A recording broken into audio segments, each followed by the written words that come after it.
नमस्कार बच्चों। आज मैं आपके लिए कक्षा 10 से संबंधित महत्वपूर्ण टॉपिक लेके आया हूँ। ये टॉपिक धातु एवं अधातु से संबंधित है, जो आपके लिए बोर्ड परीक्षा 2023 के लिए काफ़ी महत्वपूर्ण रहेगा। साथ ही रेट लेवल 2 साइंस मैथ के लिए अच्छा वीडियो है, आप इसको ज़रूर देखना। अगर वीडियो अच्छा लगे तो चैनल को सब्सक्राइब करना, शेयर करना, लाइक करना। पहला प्रश्न है,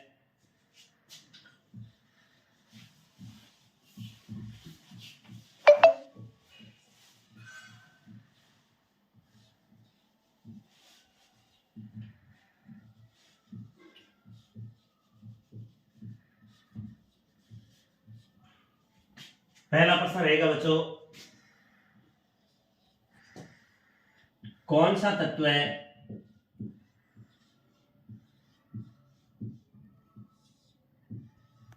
एक मिनट। कौन सा तत्व है अधातु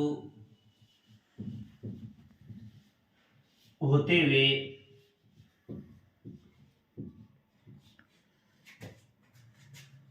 भी चमकीला होता है? चमकीला होता है। तो बच्चों, आपको पता है कि धातुएं चमकीली होती हैं, लेकिन अधातुएं चमकीली नहीं होती हैं। तो इसमें मैं आपको ऑप्शन दे रहा हूं। ए में है हाइड्रोजन,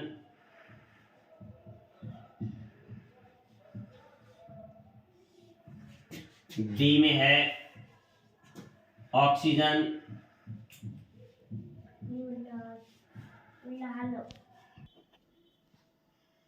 हाइड्रोजन, ऑक्सीजन, और सी में है बोरॉन, और डी में है,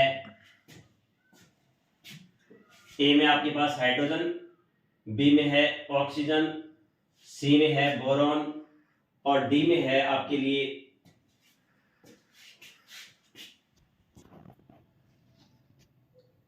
तो सी में है बोरॉन और डी में है आयोडीन। डी में है आयोडीन। तो बच्चों, यानी धातुएं हैं वो चमकीली होती हैं, लेकिन अधातु हैं वो चमकीली नहीं होती हैं। तो इसमें जो आयोडीन एक ऐसी अधातु है जो चमकीली होती है, तो इसका उत्तर रहेगा डी।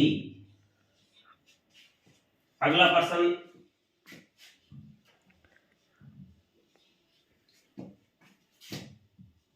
चांदी के आभूषण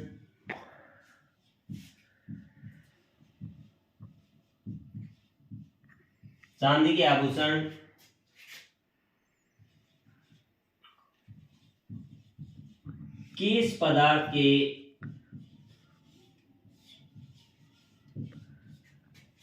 बनने के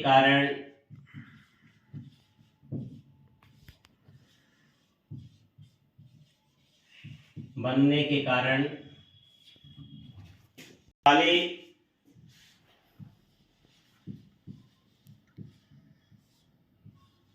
पड़ जाते हैं?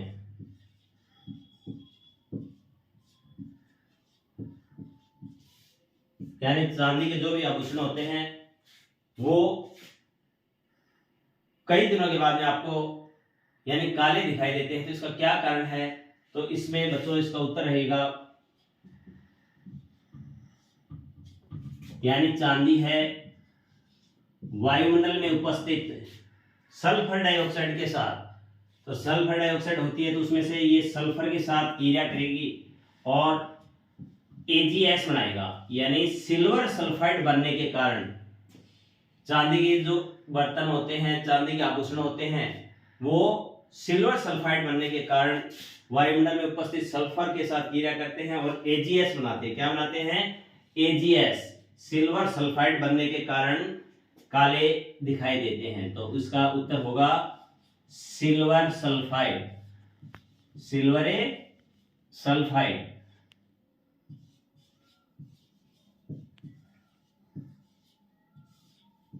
अगला प्रश्न बच्चों,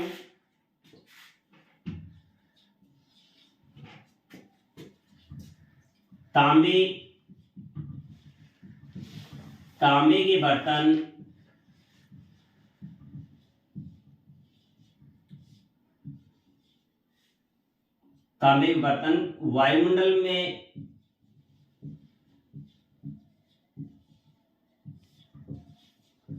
वायुमंडल में उपस्थित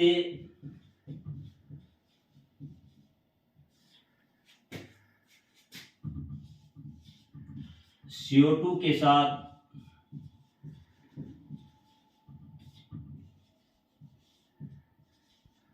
क्रिया कर किस रंग के दिखाई देते हैं? किस रंग के दिखाई देते हैं? तो अच्छा प्रश्न है कि तांबे के बर्तन है, वायुमंडल में उपस्थित CO2 के साथ क्रिया करके आपको किस रंग के दिखाई देते हैं? या वायु जो तांबे के बर्तन है, ठीक है, तो CO2 के साथ क्रिया करते हैं तो कौन सा पदार्थ बनाते हैं? तो इसमें बच्चों यानी Cu प्लस H2O वायुमंडल में उपस्थित है, नमी प्लस CO2 और ये क्रिया करेंगे तो क्या बनेगा? क्यूप्रिक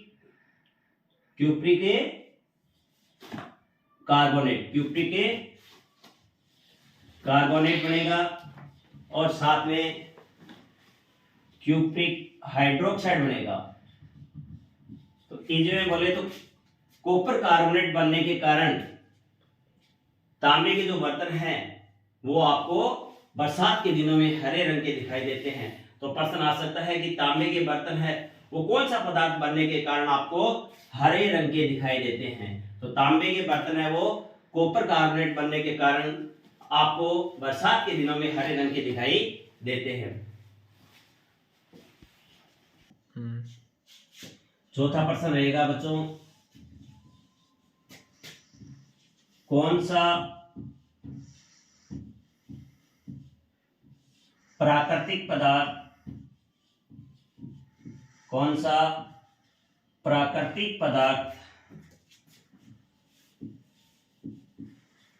सबसे कठोर होता है?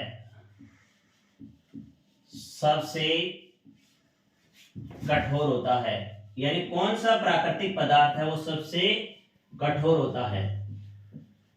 तो ये प्रश्न आपके लिए वैकल्पिक प्रश्न आ सकता है, यानी वस्तुनिष्ठ प्रश्न आ सकता है या अति लघुत्रात्मक आ सकता है। तो कौन सा प्राकृतिक पदार्थ सबसे कठोर होता है? तो इसका जो उत्तर है वो होगा बच्चों, इसमें हीरा है वो सबसे कठोर पदार्थ होता है। हीरा सबसे कठोर पदार्थ होता है, ठीक है। और अगला प्रश्न है वो यानी हीरे से ही संबंधित है, यानी कार्बन से संबंधित प्रश्न रहेगा।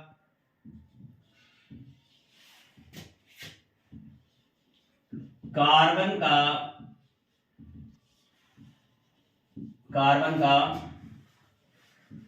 कौन सा अपरूप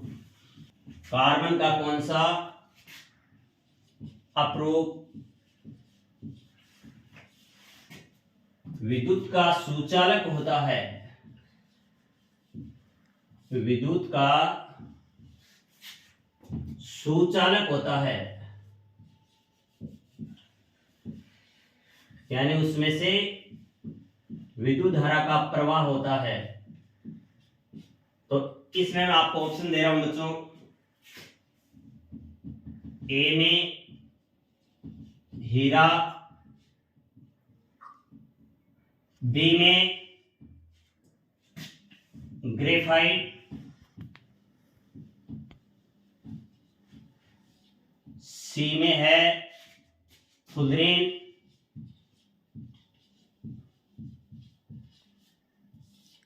और डी में है उपरोक्त सभी।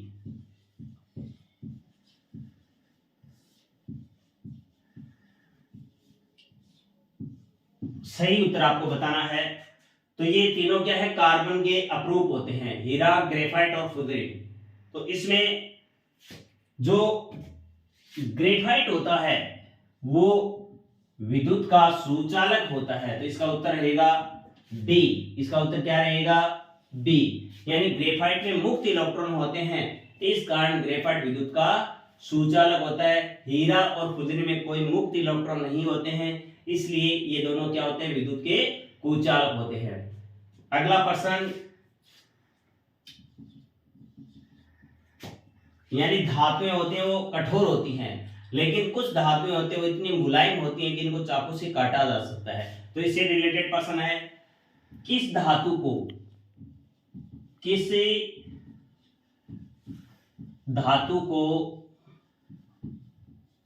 आसानी से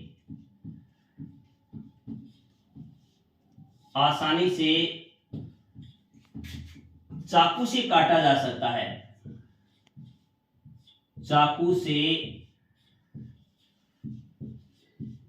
काटा जा सकता है।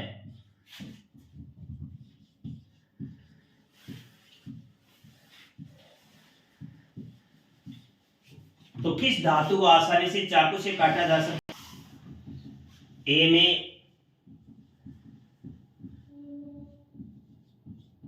सोडियम, बी में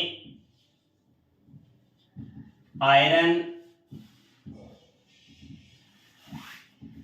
सी में। तो किस धातु को आसानी से चाकू से काटा जा सकता है? इसमें ऑप्शन रहेंगे बच्चों, सोडियम, आयरन, कॉपर और जिंक।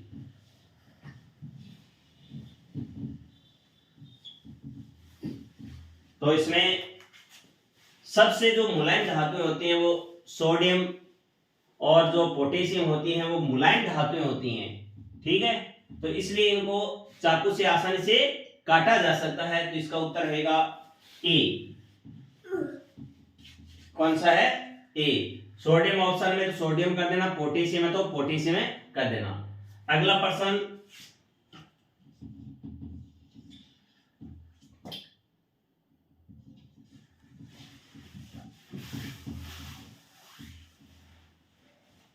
किस धातु को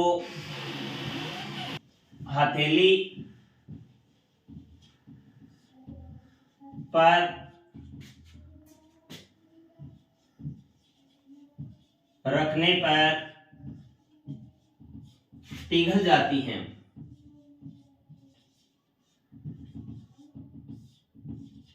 पिघले जाती हैं, यानी इनका जो गलनांक होता है वो बहुत ही कम होता है, ठीक है। तो इसलिए इसको हथेली पर रखेंगे तो भी ये पिघल जाती हैं।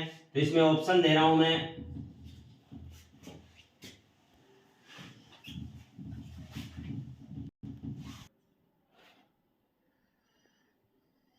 तो किस धातु को हथेली पर रखने पर पिघल जाती है, या किस धातुओं का जो समूह है वो हथेली पर रखने पर पिघल जाती हैं? तो इसमें मैं ऑप्शन दे रहा हूं, गैलियम और सीजियम, बी में है तांबा और लोहा, सी में है तांबा यानी कॉपर और जिंक, डी में है आयरन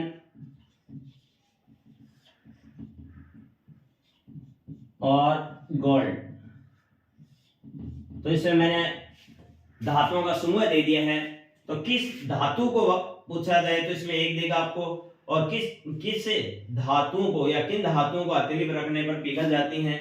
तो इसमें ऑप्शन दिया है गैलियम और सीजियम, तांबा, लोहा, कॉपर, जिंक और आयरन, गोल्ड। तो इसमें बच्चों गैलियम और जो सीजियम दोनों धातु हैं, इनका गलनांक क्या होता है? बहुत ही कम होता है, निम्न होता है, इसलिए कम ताप पर भी पिघल जाती हैं, यानी हथेली पर रखेंगे तो भी ये पिघल जाएंगी। तो इसका सही उत्तर होगा यानी गैलियम और सीजियम। तो इसका उत्तर होगा ए। अगला प्रश्न है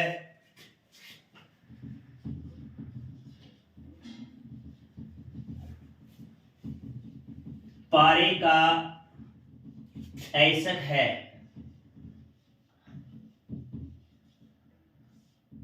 पारे का ऐसक है, ये अति लघुत्तरात्मक प्रश्न आ सकता है या वैकल्पिक प्रश्न आ सकता है। तो मैंने ये अति लघुत्तरात्मक प्रश्न पूछा आपसे। तो पारे का ऐसक है बच्चों सिनेबार होता है। क्या होता है? सिनेबार। तो इसका उत्तर होगा सिनेबार। सिनेबार यानी इसका सूत्र होता है HgS। ठीक है, मर्क्यूरी के सल्फाइड। अगला प्रश्न रहेगा बच्चों, अगला प्रश्न रहेगा बच्चों, कौन सी धातु निम्न में से कौन सी धातु गर्म जल के साथ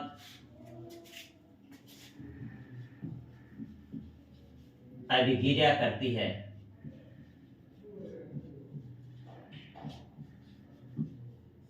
अभिक्रिया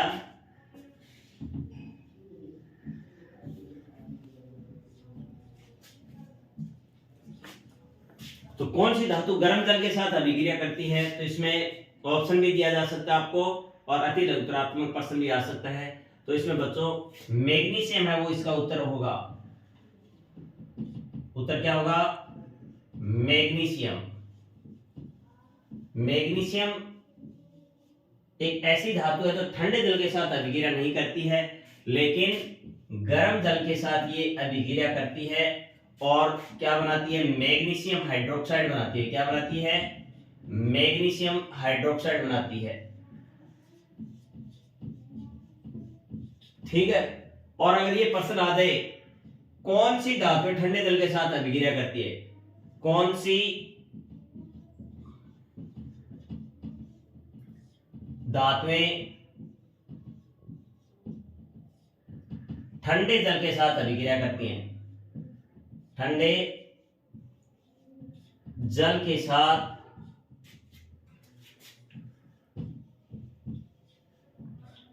अभिक्रिया करती हैं। कौन सी धातु ठंडे जल के साथ अभिक्रिया करती हैं? तो बच्चों इसका उत्तर बता रहा हूं मैं आपको, डायरेक्ट उत्तर। तो इसमें सोडियम और पोटेशियम दो धातुएं ऐसी हैं जो ठंडे जल के साथ अभिक्रिया करती हैं। सोडियम और पोटेशियम, और हाइड्रोजन गैस बाहर निकलती है और काफी तीव्र ऊष्मा से भी अभिक्रिया होती है। अगला प्रश्न, कौन सी धातुएं जल के साथ बिल्कुल भी अभिक्रिया नहीं करती? जल के साथ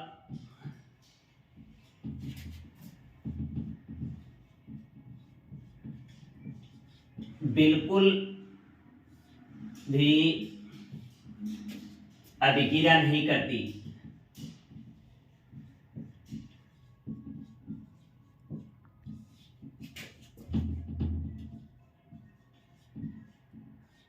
नहीं करती, तो इसमें है सिल्वर,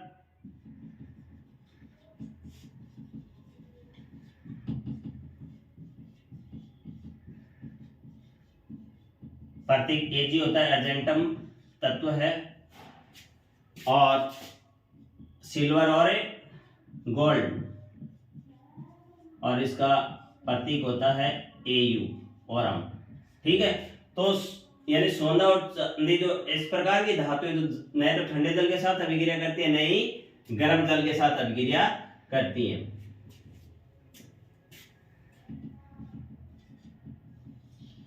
अगर ये प्रश्न इस प्रकार आ जाए कि सक्रियता श्रेणी में सबसे नीचे स्थित धातुओं के नाम बताइए। सक्रियता श्रेणी में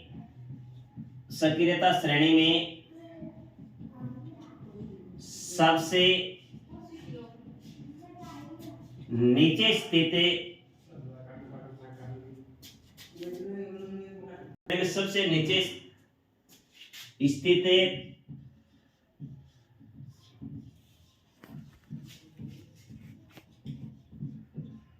धातुओं के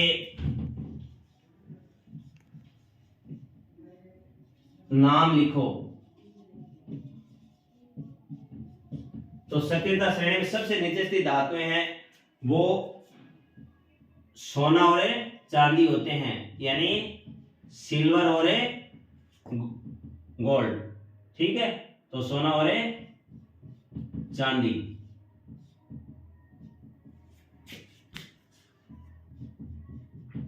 AU और AG।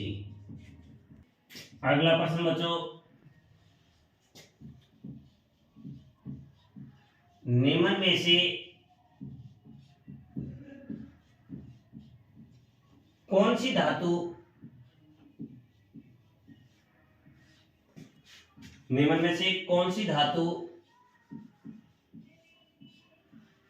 प्रकृति में मुक्त अवस्था में नहीं पाई जाती है? निम्न में से कौन सी धातु प्रकृति में मुक्त यानी स्वतंत्र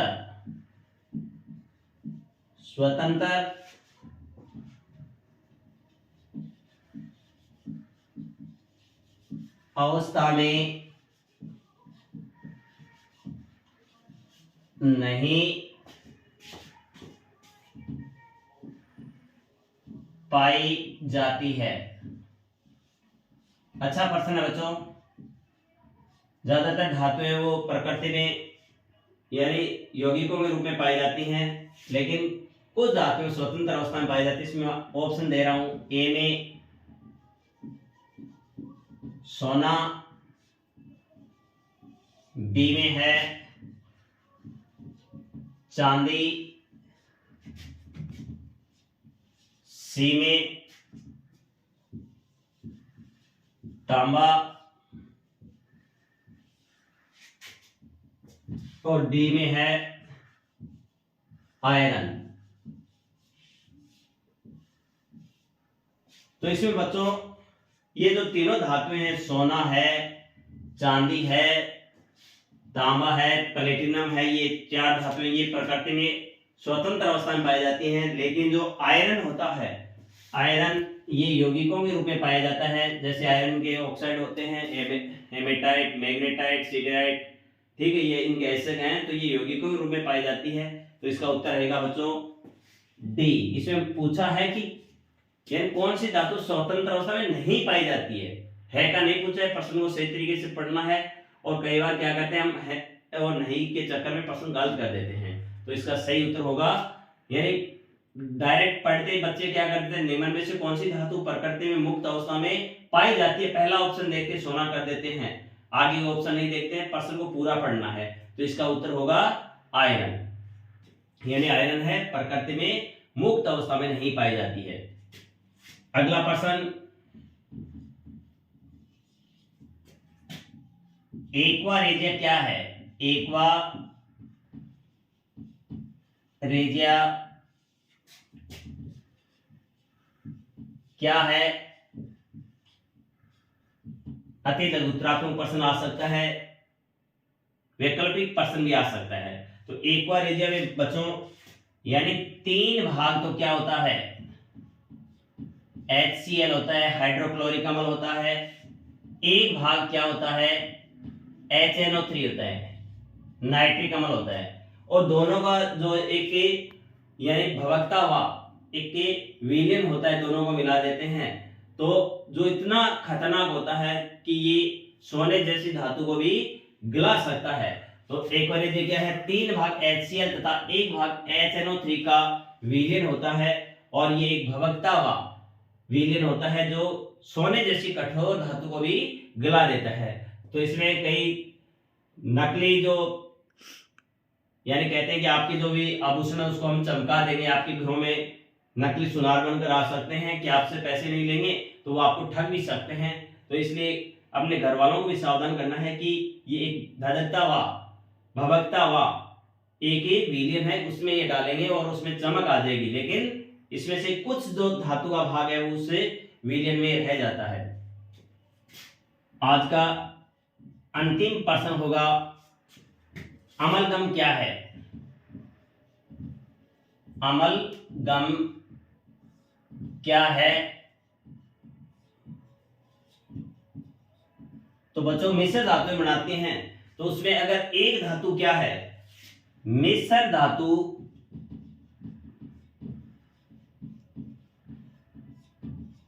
बनाते समय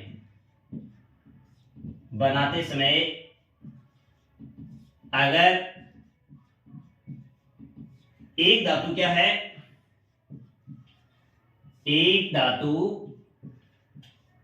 पारा है या पारद है, एक धातु क्या है, पारद है, पारा, ठीक है। तो अन्य कोई दूसरी धातु है, तो इस प्रकार का जो भी मिश्र धातु बनेगी उसे क्या कहेंगे, अमलगम कहेंगे। तो मिश्र धातु बनाते इसमें अगर एक धातु पारद है, पारद है तो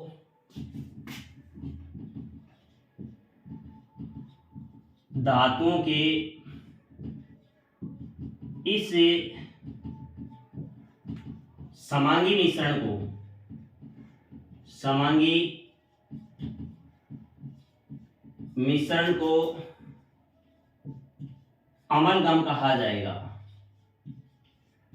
अमलगमे कहा जाएगा।